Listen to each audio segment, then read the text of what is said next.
வணக்கம் நேயர்களே, நான் உங்கள் பயணிமுருகன். நம்மளுடைய பேச்சுரிமை யூடியூப் சேனலில் இந்த காணொலியில் எதை பற்றி நம்ம பார்க்க போகிறோன்னா, தமிழக ஆளுநர் ஆர்.என். ரவி அவர்கள் வந்து சனாதன மரபின் மாபெரும் புலவர் திருவள்ளுவர் அப்படின்னு சொல்லி, சனாதன தர்மத்தின் தர்ம சாஸ்திரங்களின் அடிப்படையில் தான் திருவள்ளுவர் திருக்குறளை இயற்றியிருக்கிறார்னு சொல்லி ஒரு பரபரப்பான ஒரு விஷயத்தை வந்து பேசியிருக்கிறாரு.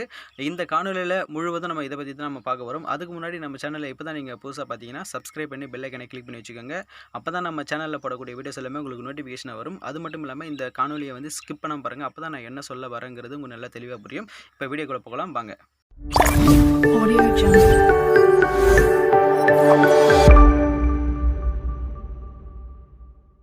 நேயர்களே, சென்னையில் மேற்கு மாம்பலத்தில் வந்து திருவள்ளுவர் திருநாள் கழகம் சார்பில் வந்து திருவள்ளுவர் திருநாள் விழா வந்து நடந்தது. அதில் வந்து கலந்து கொண்டவர் பார்த்திங்கன்னா ஆர்.என். ரவி அவர்கள் கலந்து கொண்டு இருக்கிறாரு. அப்போ அவர் வந்து கலந்து கொண்டு அவர் வந்து உரை நிகழ்த்திய போது அவர் பேசிய போது என்ன சொல்லியிருக்கிறாருன்னா, சனாதன மரபினுடைய மாபெரும் புலவர் திருவள்ளுவர் தான் அப்படின்னு சொல்லியும், இந்த சனாதனத்தினுடைய தர்ம சாஸ்திரங்களின் அடிப்படையில் தான் வந்து திருக்குறள் வந்து எழுதப்பட்டது அப்படின்னு சொல்லியும் அவர் பேசியிருக்கிறாரு. அதே போல் திருவள்ளுவர் வந்து வைகாசி அனுசவத்தில் தான் பிறந்தாரு அப்படின்னு சொல்லியும் அவர் இந்த சர்ச்சையான விஷயத்தை வந்து பேசியிருக்கிறாரு. இந்த விஷயத்தை பேசிக்கின்னு இருக்கும்பொழுதே பிரதமர் நரேந்திர மோடி அவர்கள் பற்றியும் வந்து சில விஷயங்களை வந்து பேசியிருக்கிறாரு. அப்படி என்ன பேசியிருக்கிறாருன்னு பாருங்க.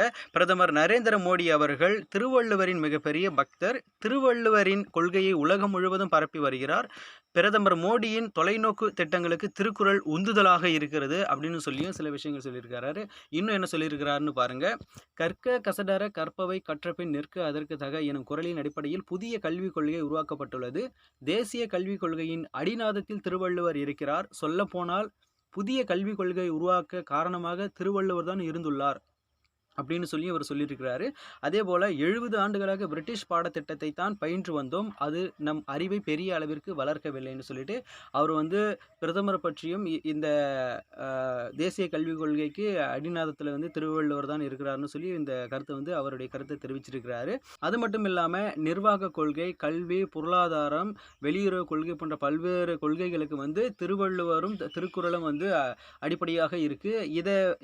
இதன் அடிப்படையில் வந்து பிரதமர் நரேந்திர மோடி அவர்கள் தமிழின் மீதும் தமிழ் திருக்குறள் மீதும் வந்து எவ்வளவு மரியாதை வைத்திருக்கிறார்னு சொல்லிட்டு அவர் வந்து அவருடைய பேச்சில் வந்து சொல்லியிருப்பார், கருத்தை தெரிவிச்சிருப்பார். இந்த ஆளுநருடைய இந்த கருத்துக்கு தமிழகத்தில் எந்தெந்த தரப்பில் இருந்தெல்லாம் எதிர்ப்பு வந்திருக்குன்றதை இப்போ அடுத்து பார்க்கலாம். முதலாக விடுதலை சிறுத்தைகள் கட்சியினுடைய தலைவர் தொல் திருமாவளவன் அவர் வந்து அவருடைய கருத்தை தெரிவிச்சிருக்கிறாரு. சனாதனத்திற்கும் புதிய தேசிய கல்விக் கொள்கைக்கும் எதிரானது வந்து திருக்குறள் அப்படின்னு சொல்லியும், இவர் வந்து ஆர்எஸ்எஸ்காரர், பிஜேபியை வந்து பாரதிய ஜனதா கட்சியை வந்து தமிழகத்தில் வந்து நிலைநிறுத்தணுன்ற ஒரு நோக்கத்துக்காக பிரதமருக்கு ஆதரவாக தமிழின் மீதும் திருவள்ளுவர் மற்றும் திருக்குறள் மீதும் வந்து ஆர்வமாக இருக்கிற மாதிரி வந்து பேசிகிட்டு இருக்காருன்னு சொல்லி இவர் வந்து விடுதலை சிறுத்தைகள் கட்சியுடைய தலைவர் தொல் திருமாவளவன் அவர்கள் வந்து பேசியிருக்கிறாரு. அடுத்ததாக சபாநாயகர் அப்பாவு அவர்கள் வந்து அவருடைய கருத்தை தெரிவிச்சிருக்கிறாரு. ஆளுநர் ஆர்.என். ரவியை வந்து பீகாரில் பிறந்து படித்து வளர்ந்தவர். அவர் திருவள்ளுவர் பற்றியும் திருக்குறள் பற்றியும் அவருக்கு ஒன்றும் தெரியாது. இவர் வந்து ஆங்கிலேய கல்விக் கொள்கையை வந்து குறைவாக பேசுகிறாரு. அப்படின்னா இவர் ஏற்றிருக்கிற பதவி, அதாவது ஆளுநர் பதவி வந்து ஆங்கிலேயர்களால் உருவாக்கப்பட்டது. நீங்கள் இந்த ஆங்கிலேயருடைய கல்விக் கொள்கையை குறைவாக மதிப்பிட்டு பேசுனீங்கன்னா அப்போ அந்த ஆங்கிலேயர் உருவாக்குன அந்த பதவியை வந்து விட்டுட்டு போகணும் அப்படின்னு சொல்லி அவருடைய கருத்தை தெரிவிச்சிருக்கிறாரு. ஓகே மக்களே, இந்த காணொலியில் ஆர்.என். ரவியுடைய இந்த கருத்தை வந்து கருத்தையும் அவருக்கு வந்து எதிர்ப்பு தெரிவித்த கருத்தை பற்றியும் நீங்கள் பார்த்துருப்பீங்க. இதை பற்றி உங்கள் கருத்து என்னன்றதை நீங்கள் கமெண்ட் செக்ஷனில் தெரிவிக்கலாம். இந்த வீடியோ உங்களுக்கு பிடிச்சிருந்தா இந்த வீடியோக்கு ஒரு லைக் கொடுத்துட்டு நம்ம சேனலை சப்ஸ்கிரைப் பண்ணி பெல் ஐக்கனை கிளிக் பண்ணி வச்சுக்கோங்க. அப்போ தான் நம்ம சேனலில் இருந்து போடக்கூடிய வீடியோஸ் எல்லாமே உங்களுக்கு நோட்டிஃபிகேஷன் வரும். மீண்டும் ஒரு அடுத்த காணொலியில் சந்திக்கிறேன். நன்றி, வணக்கம்.